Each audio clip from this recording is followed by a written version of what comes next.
So it's officially 2023, another year is behind us, and I thought I would show you guys my updated spreadsheet on how my portfolio did both in terms of the value and the income. And then after the portfolio update, I want to share a very unique ETF I came across. These are single stock ETFs with crazy high dividend yields on mostly technology names. So I hope you guys enjoy the video. If you do, we always appreciate a like, subscribing, and let's do this. Okay, today is Jan 7th. We had 4 trading days so far in 2023, and my portfolio value is just above $43,000. Coming over to the holdings tab, these are my 6 ETFs. I have the S&P 500, I have VGT, a broad market technology ETF, SCHD, a broad market more value dividend ETF, and then I have 3 additional ETFs down here, which are essentially active versions of these passive indexes. And they're not just active in terms of buying individual stocks,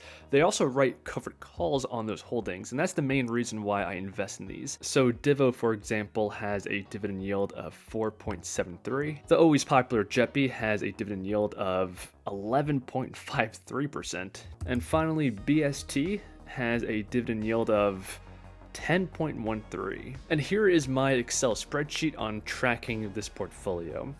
And let me know in the comments below how you track your portfolio. Do you set it up differently? And if so, let me know how you configure it. I have it split up into 2 sections, the passive income month by month, and then my net worth, or the value of my portfolio. So going all the way back to Jan of 2021, my portfolio made $3.73 of passive dividend income. And in December of that same year, I generated $96.32, a nice increase. And to be specific, that was an increase of 2,461% with a yearly dividend income of $524. And in 2022, essentially every month I had well over $100 of dividend income.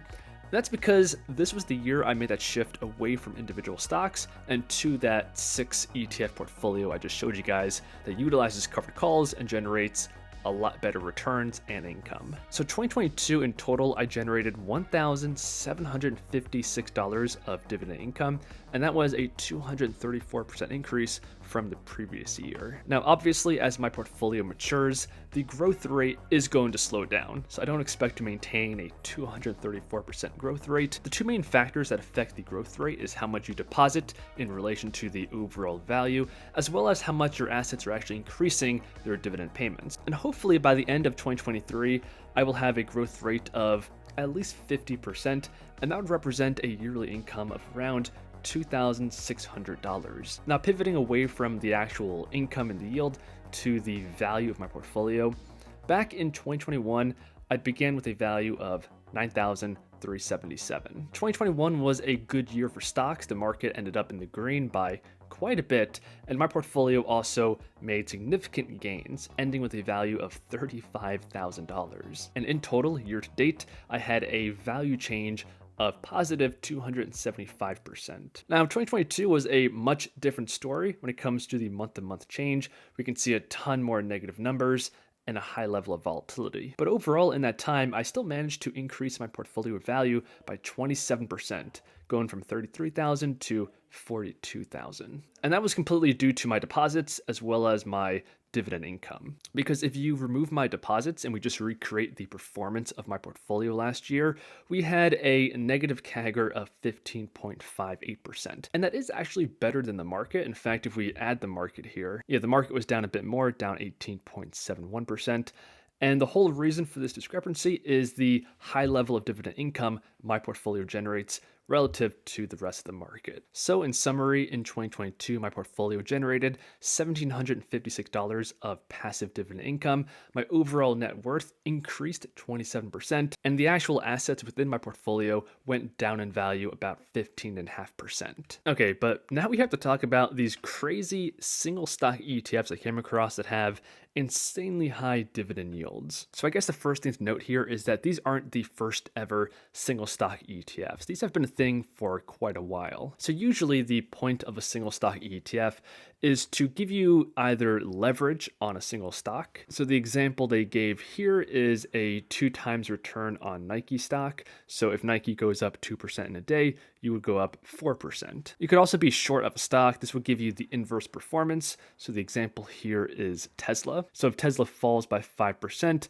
this single stock ETF would go up 5%. But the reason why these single stock ETFs caught my attention isn't because they are single stock ETFs, but rather these are the first of their kind to focus on yields. So the point of these is to provide long-term capital appreciation through the purchasing and holding of shares of individual company coupled with use of leverage, covered call options, and or cash covered put options to generate monthly cash distributions. So coming to the official website, these single stock ETFs focusing on yields are based around Google, Amazon, Apple, Berkshire Hathaway, and Tesla. Taking a deeper look into the documents, this is for the Apple-based ETF.